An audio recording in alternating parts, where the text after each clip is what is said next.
The wildest car to ever leave Detroit had to be the Plymouth Superbird in 1970. But in this case, we put a 707 horsepower supercharged HELLCAT engine in our Superbird, and it is crazy. This is MOTORVATIN.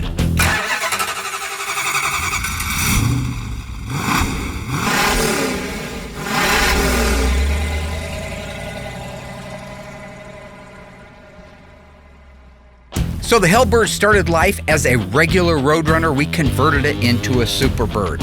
As soon as the body and the paintwork was done on this car, we installed the drivetrain. Very unique. It is the only one in the world to feature this drivetrain.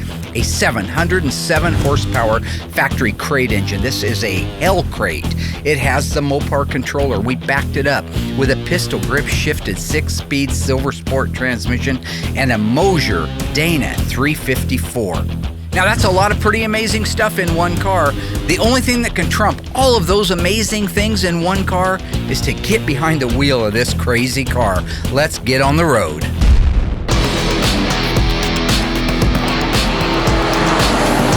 So my experience driving this car was unparalleled.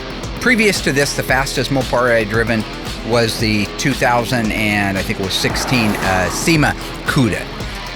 This car would blow its doors off. It again had the Magnum Force coil-over power rack and pinion steering, the 6-speed silver sport transmission, the 354 Mosier Dana rear axle. It ran on 15x7 rallies with F60 15 tires.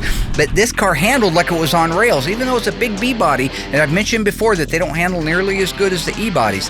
When you throw that powertrain in it and that braking system and that rack and pinion steering, it handles like it's on rails. This car was outrageous. I could not keep it straight at any speed that I stepped on the gas. First gear, second gear, third gear, fourth gear, it would light the rear tires up. There's one video of me somewhere out there of doing an 1/8 of a mile burnout just shifting through the gears. It absolutely, every time you drop the hammer, that car reacted. When you get in behind the camera, guys, it was so responsive and so aggressive that I could pull right up to the back of the truck where they had the camera. I could get right into it. I could literally put the nose cone up against the camera. It was that responsive that I could pull out of it if anything happened. From inside the cockpit, it's like an airplane. Just like the car is sort of built on that principle, except in reverse, it's designed to be pushed down and not lifted up. That is the feeling you got when you were behind the wheel of this car.